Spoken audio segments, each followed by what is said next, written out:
नमस्कार, मी पल्लवी पाटणकर. मनोवेदमध्ये आपल्या सगळ्यांचं खूप स्वागत आहे. मनोवेदमध्ये मनाशी संबंधित असणाऱ्या सगळ्या प्रश्नांवर चर्चा केली जाते. जर तुम्हाला या विषयांमध्ये आवड असेल, रुची असेल, मदतीची गरज असेल तर चॅनलला नक्की सबस्क्राईब करा.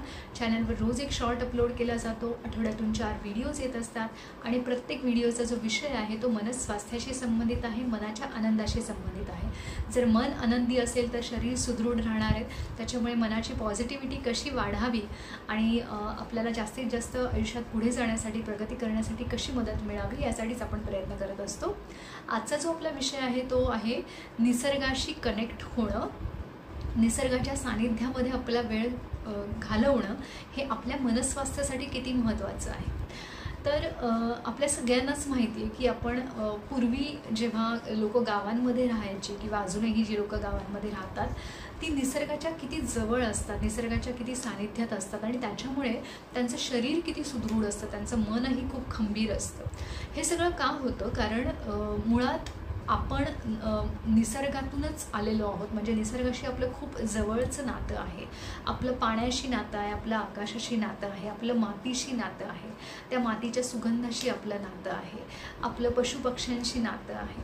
तर हे सगळं जे आहे ना हे मनाला खूप प्रसन्न करतं. जेव्हा तुम्ही एखाद्या गार्डनमध्ये बसता तेव्हा तुम्हाला आजूबाजूला बघितल्यानंतर खूप छान वाटतं. कारण मुळात माणसाचं निसर्गाशी एक पहिल्यापासूनचंच एक नातं आहे.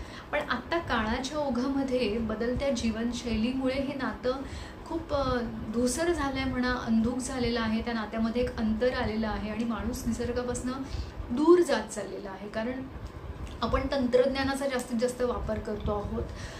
वेगवेगळे डिव्हाइसेस आपल्या हातात असतात आणि आपण त्याच्यावरती मोबाईलमध्ये म्हणा, टी व्हीमध्ये आपला वेळ जास्तीत जास्त जात असतो आणि त्यामुळे आपण निसर्गाच्या सानिध्यात जातच नाही, बाहेर आपण पडतच नाही. बाहेर जरी पडलो तरी मग लोक हॉटेलमध्ये जातात, मॉलमध्ये जातात किंवा थिएटरमध्ये जातात, जिथे निसर्ग नाहीच आहे, जिथे आजूबाजूला पुन्हा माणसंच आहेत किंवा सगळ्या यांत्रिक गोष्टी आहेत, मेकॅनिकल जग आहे सगळं.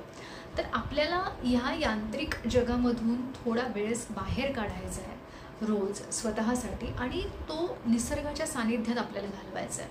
मग ते तुमचं मॉर्निंग वॉक असेल, इव्हिनिंग वॉक असेल, नाईट वॉक असेल किंवा गार्डनमध्ये जाऊन तिथे जाऊन चालणं असेल, तिथे जाऊन बसणं असेल किंवा आजूबाजूला तुमच्या जर असा मोकळा परिसर आहे किंवा जिथे पूर्ण निसर्ग आहे, टेकडी आहे, नदी आहे किंवा मोकळं मैदान आहे, आजूबाजूला सुंदर अशी झाडं आहेत, पशुपक्षी आहेत किंवा एक खूप छान असं वातावरण तुम्हाला तिथे नैसर्गिक वातावरण मिळतं.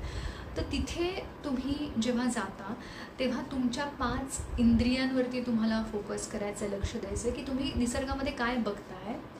आकाश आहे, पाणी आहे, आजूबाजूचा निसर्ग आहे, काय ऐकताय तुम्ही. पाण्याचा आवाज असेल, वाऱ्याचा आवाज असेल, पक्ष्यांचा किलबिलाट असेल, तिथे तुम्ही कुठला सुगंध, मातीचा सुगंध तुम्ही घेत असाल, फुलांचा सुगंध घेत असाल. त्यानंतर स्पर्शामध्ये मातीचा स्पर्श, थंड पाण्याचा पायांना होणारा स्पर्श असेल किंवा त्या पाकळ्यांचा, फुलांच्या पाकळ्यांचा स्पर्श असू शकतो. त्याने तुम्हाला किती छान वाटतंय.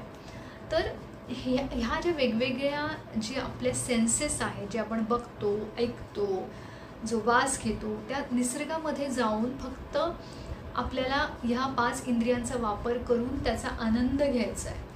आणि आपण हे अगदी रोज म्हटलं तरी रोज करू शकतो. आपल्याला रोज बाहेर जाणं शक्य नाही आहे तर आपण जितकं शक्य होत असेल तितकं करू शकतो.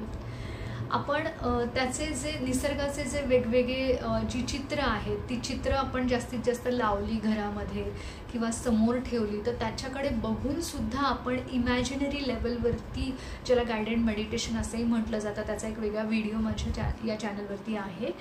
तर ते सुद्धा तुम्ही करू शकता. म्हणजे अगदीच शक्य नाही आहे बाहेर जाणं कुठल्या शारीरिक कारणांमुळे, तर मग तुम्ही निसर्गाचं चित्र समोर ठेवा किंवा तसा व्हिडिओ तुमच्या डोळ्यासमोर लावा आणि त्याच्याकडे बघत राहा आणि तुमच्या त्या निसर्गाशी संबंधित ज्या काही जुन्या आठवणी असते, तुम्ही याआधी कधी गेलेला असाल तिथे तशाच ठिकाणी निसर्गाच्या, तर ते आठवत राहा, त्या आठवणींमध्ये रममाण व्हा. कारण निसर्गाशी आपण जितकं जवळीक साधू ना, जितकं आपण त्याच्या सानिध्यात राहू, जितका आनंद आपण आपल्या इंद्रियांद्वारे निसर्गाचा घेत राहू, तितकं आपलं मन चांगलं राहणार आहे, तंदुरुस्त राहणार आहे, आनंदी राहणार आहे, प्रसन्न राहणार आहे.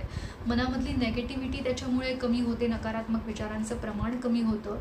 कारण का, तर निसर्गाच्या सानिध्यात तुम्हाला एक ऊर्जा मिळते, तुम्हाला एक पॉझिटिव्ह एनर्जी मिळते जेव्हा तुम्ही निसर्गाच्या सानिध्यात असता किंवा नैसर्गिक गोष्टींचा तुम्ही जेव्हा आनंद घेत असता. तर त्या पॉझिटिव्ह एनर्जीमुळे तुमची नेगेटिव्हिटी कमी होते, नकारात्मक विचारांचं प्रमाण कमी होतं, सकारात्मक विचार करण्याची ताकद तुमची वाढते, तुम्हाला शांत वाटतं, स्थिर वाटायला लागतं आणि तुम्ही पॉझिटिव्हिटी अट्रॅक्ट करता तुमच्या आयुष्यामध्ये.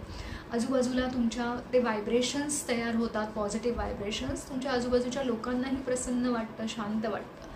त्याच्यामुळे हा प्रयत्न नक्की करा. अगदी रोज शक्य होत नसेल, आठवड्यातनं एकदा दोनदा जसं जमेल आपल्याला तसा हा प्रयत्न आवर्जून आपण करावा निसर्गाच्या सानिध्यात थोडा वेळ घालवण्यासाठी. अगदी आपल्या खिडकीमध्ये, बाल्कनीमध्ये उभं राहून सुद्धा 2-3 मिनिटांसाठी आपण ह्या गोष्टी करू शकतो की दूरवर नजर टाकून आपल्याला जे काही दिसतंय आजूबाजूला, नैसर्गिक गोष्टी ज्या दिसत आहेत, आकाश असेल, पाणी असेल किंवा टेकड्या दिसत असतील, झाडं दिसत असतील, अगदी एखादा पक्षी जरी दिसत असेल आपल्याला, हे सगळं निसर्गाचा आनंद आपण भरभरून त्याच्याकडे बघायचं आहे, ऐकायचं आहे आणि त्याचा अनुभव घ्यायचा आहे, त्याचा आनंद घ्यायचा आहे. त्या गोष्टीमध्ये आपण रममाण व्हायचं आहे तिथे, थोड्या काळासाठी का होईना, पण हा आनंद आपल्यासाठी खूप गरजेचा आहे, आपल्या स्ट्रेसमधून बाहेर पडण्यासाठी, दूर करण्यासाठी. त्यामुळे या गोष्टीचा नक्की अवलंब करा. निसर्गापासून लांब जाण्यापेक्षा त्याच्या जवळ जाण्याचा आपण जास्तीत जास्त प्रयत्न केला तर ते आपल्याला मदत देणारं असेल.